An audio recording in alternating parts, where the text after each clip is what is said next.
Hello and welcome. For the last several weeks, we've been tracking the rise in air pollution across the entire Indo-Gangetic Plain.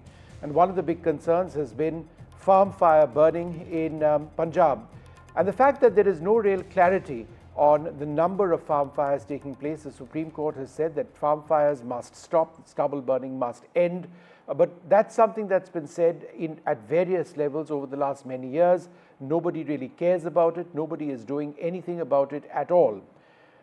The sense earlier on was that the number of farm fires in Punjab this time might in fact be lower, but new data which has emerged suggests that in fact only a part of the farm fires that are taking place may in fact be counted. In other words, nobody really knows how many farm fires there are. Why are farm fires important?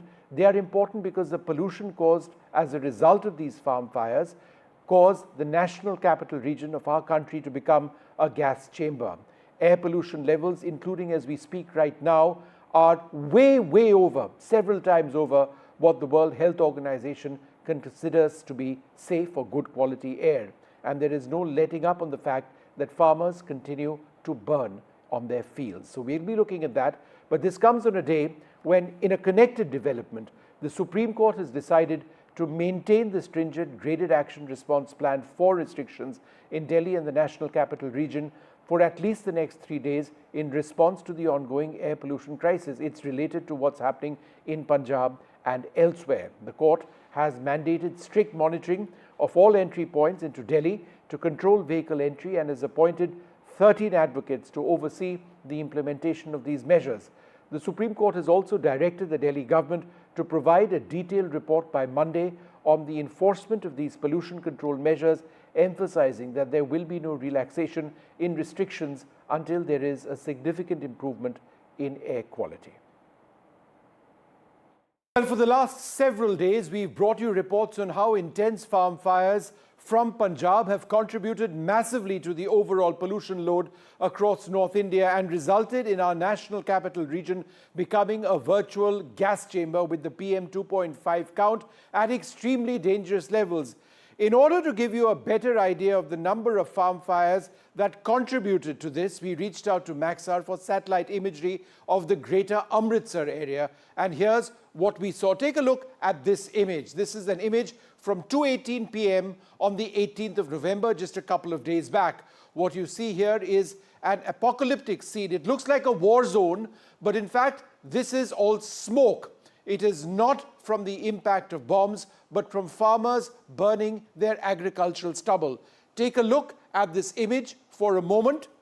What we can now show you over here is Amritsar Airport. You can see Amritsar Airport. Remember, there were massive flight disruptions in Amritsar Airport on the 18th of November. But it is over here that you can actually see dozens of farm fires which we've marked. Now, we've counted these farm fires, and there are 26 in this area to the west of Amritsar Airport, 26 independent farm fires to the west of Amritsar Airport. We've circled all of these. We've got many more details on NDTV.com. Now take a look at these two boxes, right? There's the big box and then there's the small box as well. Let's turn our attention first to the small box. And in that small box, as you can see, is this huge fire. It is one gigantic fire emanating, and imagine the air pollution a single fire like this can cause. This is one fire in that small box, and you can see the smoke trail that it leaves behind.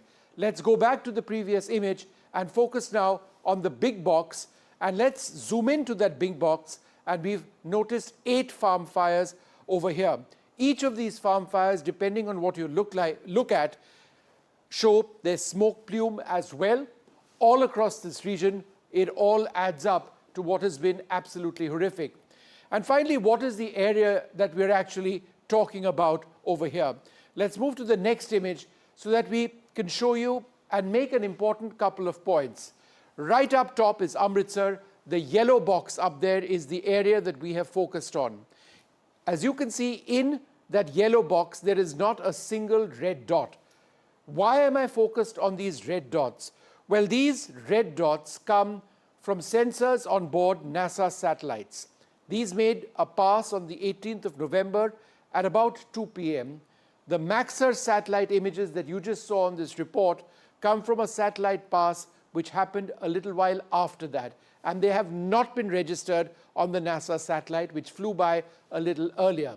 In other words, these are fires which are not registered in the overall fire count. In just one small area, we saw 25 clear fires taking place. This is critical because the point that's been made over and over again is that there is a severe undercount of fires in the Punjab. All of it adds up. Just how many fires are there? Are satellites the only way of accurately getting that number? And if they aren't, then we may never really know how many fires there are. All we do know is the pollutant load in the atmosphere, and that's something that's killing us. Let's just go back to the very first image of this story, right, to give you an idea of this mess. This entire area, you can see clouds near Amritsar Airport and the city of Amritsar. Air quality index well over 400. It is called serious. This is what a city which has been bombed looks like. But it's not a city which has been bombed by weapons. It's a city which has been bombed by pollution. Well, towards the end of that report, I used the word clouds. They weren't clouds. That was smog, right? And that's what is killing us. It is extremely polluted. Joining us now, Dr. Bhargav Krishna, Fellow at the Sustainable Futures Collaborative, and Hiren Jetwa, Research Scientist at the NASA Goddard Space Flight Center, who's been looking at all of this very, very closely. You know, Hiren, you sent me some interesting images today, a GIF. In fact, we've got that on top. And the point is that these farm fires are continuing even today, well into the afternoon, right? What does that mean?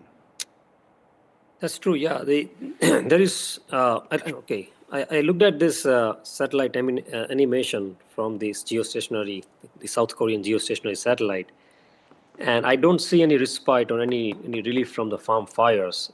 You could clearly see in that animation that there's numerous fires are still burning after 2 p.m. and 3 p.m. and 4 p.m. onwards. So the fire activities are still ongoing. This year it's a little unusual because this is like now we are in third week of November. The fire should have gone down significantly, but it doesn't seem to be the case. Every day I see this the puffs of the very thick smoke cloud coming out from the western Punjab, close to the border actually.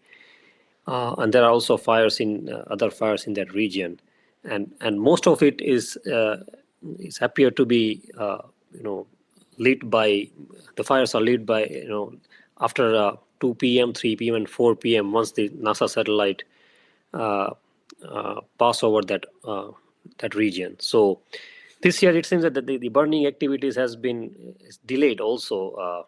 Not just in terms of hours from noon to afternoon, no, but it's also if you look at this whole evolution of this fire season from October to November end, this is quite unusual to see this many fires, and you can always see this blanket of smoke over the entire northern India. Seeing this during the third week of November, this many fires is a bit unusual. Dr. Bhargav Krishna, and we're going to bring up those satellite pictures once again. Is there now any doubt, not just on the basis of what Hiren is saying, but several others now, that we've been deluding ourselves for years into thinking that the farm fires are going down? In fact, they may not be going down at all. And that has a great deal to do with the area which is actually burnt, because there is data which suggests that that area may be going up as well. Can you explain that correlation? Oh, absolutely, Vishnu. And I think this is a time for us to pause and think about how we've actually done this analysis over the last several years to try and understand whether the policies that have been put in place have actually been effective at all. Because the assumption has been that because we have taken several steps, we have provided thousands of crores worth of equipment to farmers, happy seeders, other ex situ and in situ management devices and opportunities to harvest stubble and reuse elsewhere. Whether this has all been effective or not, I think the proof is right there in front of you on the screen that this is the situation that we're dealing with. We have been reliant on NASA imagery to get us the information on whether there is an active fire at that point in time. But the reality is that is a single snapshot over the course of a day. If we've been hearing anecdotal information from Punjab over the last couple of years that farmers have picked up on this information and that they may likely be burning in the second half of the day. But we didn't have active information to sort of correlate that. But the reality is we're seeing it right now. And we may have to go back and reassess historical data as well to see what we missed before and what that means in terms of how we forecast air quality as well. Because what we can see from all of this is that we've missed all of our air quality forecasts by quite a wide margin over the last several weeks. Hiren, let's have this image up full screen because there's an important point that I wanted to make. Let's have that up full screen if we can. There are 25 fires which I detected, and I've run this through geospatial experts as well, on the 18th of November, a couple of days back. This is to the east of Amritsar Airport, the greater Amritsar area. None of these fires were actually detected in the pass of the NASA satellite, which happened a short while before that. Now, to me, this leads to two possibilities. One possibility is that the NASA satellites have not picked up these many fires in that particular region, or that these fires were in fact triggered after the NASA satellites made their pass. In either way, in either case, the number of fires in the Amritsar area itself on this day is way more than what the sensors we've typically used in the past have picked up, right? Yeah, Vishnu. So it could be both reasons. This fire might be so small at the source. Of course, when you look at the smoke cloud, it's more dispersed. But when you look at the source, that source could be so small that even the satellite high resolution may not be able to pick up.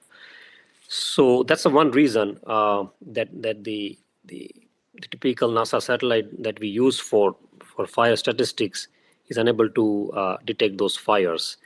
The other reason could be that these fires might have occurred just after the overpass time. And if it is the case, then of course naturally satellite cannot detect that because satellite is no more over the Amritsar area. Really important point. So, and I just want to come back to this point that you're mentioning, that the data that we get from NASA or anybody else for that matter is not absolute, right? That there is only some fires which are detected and some which are not.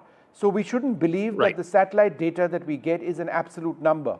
Not at all. In fact, these pictures seem to indicate that there are many more. They could be all small, but they add to pollution loading, right? That's the worry.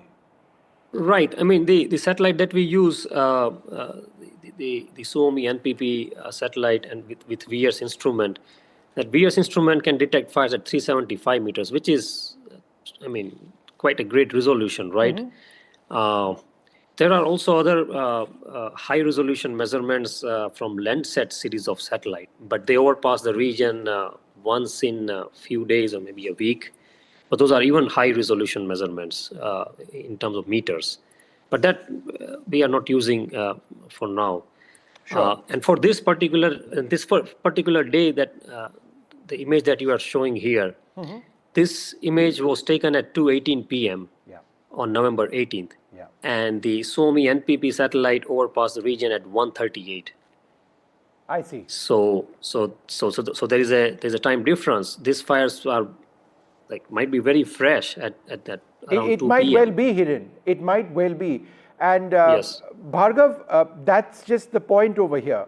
There is now, so much evidence and so much proof which exists that the way we've been measuring fires, and this is not just about Punjab, it's about every state where this is a problem, is entirely wrong. So therefore, when the Supreme Court looks at this case, it would need to find a way of getting a reliable fire count. And I think what we've been able to establish is that there is no such thing as a reliable fire count. The only thing which is reliable is a measure of the pollutant load in the air, right? Yes. Yes, I think you can safely say that that's probably the best measurement we have, and I think there's ways to tease out what the actual contribution is of crop residue burning to the ambient concentrations at various locations, either along the route as well as in Delhi itself. That can give you a good best guess estimate of what that is. I think in addition to that, you mentioned this earlier, of course, but this maybe have to be post facto, but we'll have to consider how to measure effectively the burned area as well, because that is a much more realistic estimate of what is happening on the ground than what we're able to see through the farm fires, where clearly we are missing smaller fires. I mean, the reality is some of these instruments were also designed to capture wildfires, right? And wildfires are often much larger in scale than these very small farm fires, which are happening locally at sort of less than a quarter of a hectare scale. This is the kind of small size that we're talking about, and it's likely that even fires that during an active pass of the satellite will likely get missed. So it's not a sort of written in stone number that we can absolutely rely on. We have to rely on a series of different data sources to corroborate all of the information that we're gathering. You know, Hiren, as we show these pictures, and let's go back to the other images as well, which we started the program with. This is not just a Punjab story, is it? Let's just come back to me, if we can just focus with our guests. And the point I think that needs to be made, Hiren, is that this is Madhya Pradesh, this is Uttar Pradesh, it is Haryana, in varying degrees. But the Supreme Court is absolutely clear that all of it has to change, all of it has to go, right? That's true. If you just look at this this year, the SOMI NPEP satellite data, and count the fires in MP, UP, Haryana, Punjab, and even Punjab province in Pakistan. In fact, this is the first time I have seen that the Madhya Pradesh is leading in total fire activity starting from October 1st till now. That was quite surprise to me because Punjab used to be always at rank 1 in terms of the totality of the fire counts. But this year, since this all burning incidences have been pushed to the late afternoon, the second half of the day, those fires are not accounted for in any calculations. But in Madhya Pradesh, still it looks like there are more fires occurring around the 1:30 p.m., 2 p.m.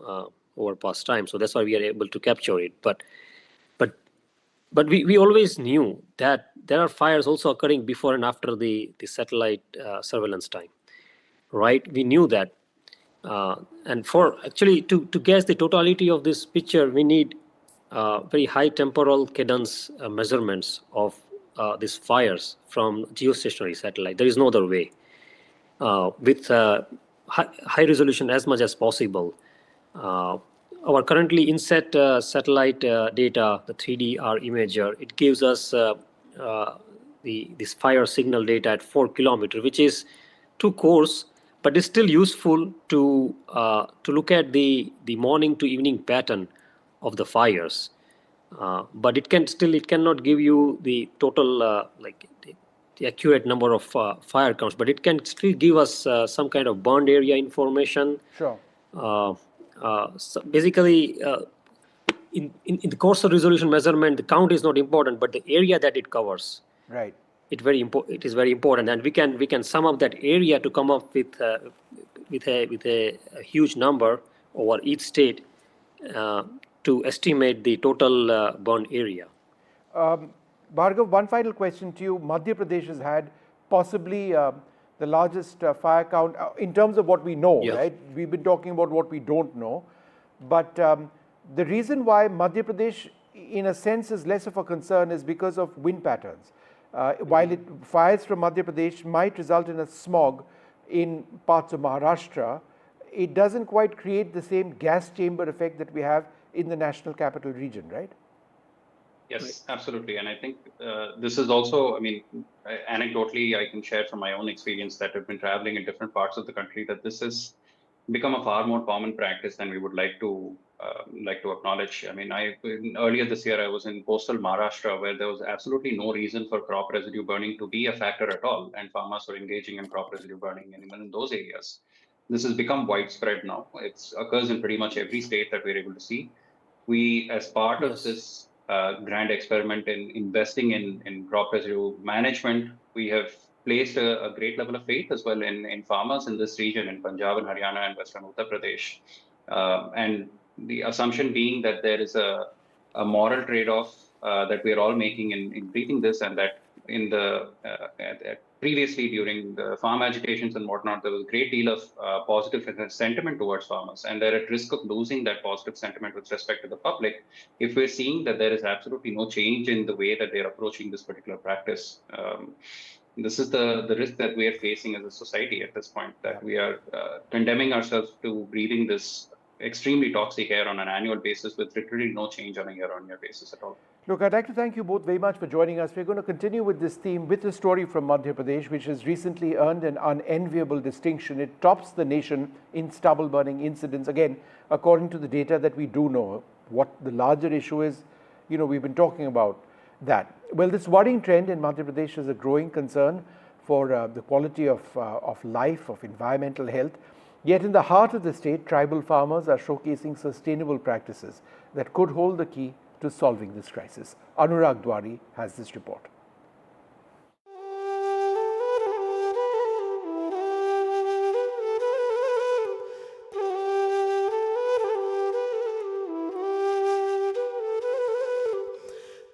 The lush greenery of Madhya Pradesh fields before harvest gives way to hazy, polluted skies as stubble is set ablaze post-harvest. Madhya Pradesh has surpassed states like Punjab and Haryana in stubble burning cases. We are near Narmadapuram, and my camera person will show you how the farmers are burning stubble in this area. And as the winter approaches, stubble burning in Madhya Pradesh is also becoming a pressing issue, with cases rising sharply this year. Farmers in Narmadapuram like Rajesh Kajle explain their predicament. Harvester वालों को नीचे से काटने का बोलता है, जैसा ये नीचे से कटता ना, हाँ, इसको जलाने की जरूरत नहीं पड़ेगी। वो लोग अब ये इतना ऊपर से काट दिए, हाँ, तो ये जब शेड्यूल चलेगी तो फंसेगी। डंठल होने ना जमीन में रहता तो ये खाद बन जाता, अब जैसे ये जल गया, हाँ, तो ये मतलब कोई मतलब का नहीं है। बहुत तो क्या मजबूरी में जला देते हैं। Madhya Pradesh has recorded 11,382 cases of stubble burning this year, the highest in the country, surpassing Punjab's 9,655 cases. This alarming rise is closely tied to the state's increase in paddy cultivation, which has doubled over the last decade. In 2012, soybean dominated with 58 lakh hectares under cultivation, but this has dropped to 52 lakh hectares in 2024, while paddy cultivation has surged from 16.5 lakh hectares to 33.50 lakh hectares in the same period. The worst affected districts are Chopur with 2,424 cases and Narmadapuram 1,462 cases, where the practice is most prevalent. However, tribal-dominated districts like Balaghat have emerged as outliers, reporting only 6 cases of stubble burning. These areas have maintained traditional farming methods, repurposing stubble as cattle fodder and organic manure, which minimizes waste and environmental harm. In Malharpankha village of Betul district, Jyoti Ahake continues to practice traditional farming methods. वही ढोर बच्चे क्या खाएंगे, फिर जला देंगे, तो ऐसे भी चारा की कमी है। हाँ, ऐसी बात है। प्रदूषण फैलता है, गेहूं, मक्का, हाँ, अभी तो गेहूं, बटना, चने, अभी 4-5 एकड़ में है, ज्यादा जमीन नहीं है हमारे पास। Similarly, in Rajna village of Pandhurna, Kailash Paradkar explains that stubble is essential for feeding his livestock. चारा कम पड़ता है हम लोगों को, इसलिए हम लोग जलाते नहीं है। पराली तो नहीं जलाना चाहिए वैसे, क्योंकि पर्यावरण को नुकसान होता है। जैसे अपन अभी दिल्ली में देख रहे हैं कि बहुत ज़्यादा कोहरा छा जाता है और सामने का दिखाई तक नहीं पड़ता है, बिल्कुल, है ना। तो ये जितना भी अपना चारा जो निकलता है, पराली निकलती है, इनको जानवरों को खिलाना चाहिए। In Hatnapur, Kumarlal, a small farmer with 3 acres of land, echoes the same sentiment. He uses stubble as fodder and has never witnessed stubble burning in his area. नहीं जलाते, जानवर को चराते हैं ना, जानवर को दे देते हैं। हाँ, निकलता है ना भाई, जिसके पास अच्छी जमीन है वो धान की, तो बहुत चारा निकलता है। The practice of stubble burning, common after the Kharif harvest, help farmers save time and labor before planting rabi crops like wheat and mustard. However, the environmental damage and loss of soil nutrients it causes have prompted the government to take action. पराली को इकट्ठा करके इस तरीके से इस काम में लें और वो CNG प्लांट के लिए भी दे सकते हैं, क्योंकि पराली जलाने से प्रदूषण भी वातावरण होता है और कई तरह की नुकसान उसमें कीट पतंगों का भी जाने जाती हैं जो है, तो पराली ना जलाएं जो है। The approach of tribal farmers using stubble as fodder, compost and even building material offers a sustainable alternative. Instead of setting fields ablaze, farmers in these areas are utilizing stubble in various sustainable ways. The crop residue is repurposed as animal fodder, compost for manure, material for constructing earthen walls and a natural soil enhancer to boost fertility. The government is also actively promoting alternatives like super seeders, which mix stubble into the soil to enrich its fertility while saving time and effort. Subsidies of up to 1,05,000 make this technology more accessible. Farmers in Gwalior Chambal are beginning to adopt these tools, which eliminate the need for burning while cutting costs. In Bhopal, with camera person Rizwan Khan and Anurag Dwari for NDTV.